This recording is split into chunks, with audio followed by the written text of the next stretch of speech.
மீனத்துக்கு வந்து பார்த்தீங்கன்னா, பொதுவா எல்லாரும் இப்ப 80 மார்க்ஸ், 90 மார்க்ஸ் குடுத்துட்டு இருக்காங்க.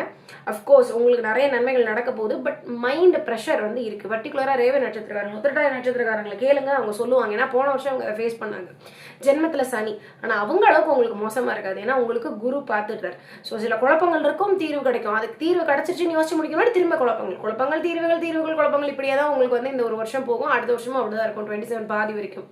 ஸோ அதனால நீங்க அதுக்கு வந்து இந்த மாதிரியே ஸ்பிரிச்சுவலாக மாறுறது, இறை வழிபாடு தொடர்ந்து பண்ணுவது, கீதை படிப்பது, யோகா மாதிரியான மைண்ட் காம் பண்ண விஷயங்கள் பண்ணுறது வந்து ரொம்ப ரொம்ப முக்கியம். திங்கட்கிழமைகளில் அன்னதானம் கொடுப்பது அப்படிங்கிறது உங்களுக்கு ரொம்ப சிறப்பாக இருக்கும்.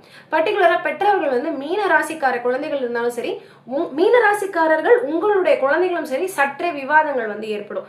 மன ரீதியான ப்ரெஷரில் இதுவும் ஒரு முக்கியமான ஒரு அமைப்பாக உங்களுக்கு இருக்கும். ஸோ அந்த வகையில் நீங்க வந்து குழந்தைகளோட சண்டை போடாம நிதானமா விஷயங்கள் சொல்லி தரணும். உங்க குழந்தைங்க மீனராசியா இருந்தாலும் சரி, நீங்களே மீனராசியா இருந்து உங்களோட குழந்தைகளோட அப்ரோச்சுமே வந்து நிதானம் நிதானம் நிதானம் அப்படி போயிடணும். ஏன்னா ஜஸ்ட் அவங்க வந்து கொஞ்சம் என்ன சொல்றது, ஒரு மாதிரி ரெபல் பண்ணுவாங்க இந்த டைம்ல.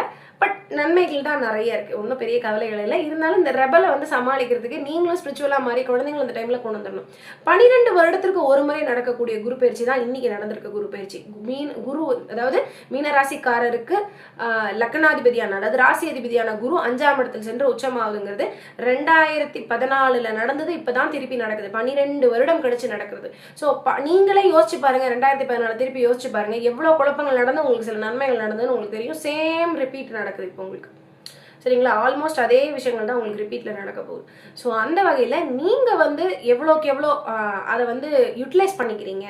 பர்டிகுலராக நீங்கள் வந்து என்னென்னா, போன தடவையும் இதே மாதிரி ஒரு காம்பினேஷனில் வரும்பொழுது குரு வந்து கடகத்தில் இருந்தார். அந்த டைமில் வந்து பார்த்தீங்க அப்படின்னா விருச்சகத்தில் சனி இருந்தார். அப்பொழுதும் அந்த நீர் திரிகோணம் இருக்கு பார்த்தீங்களா, மோட்ச திரிகோணம்.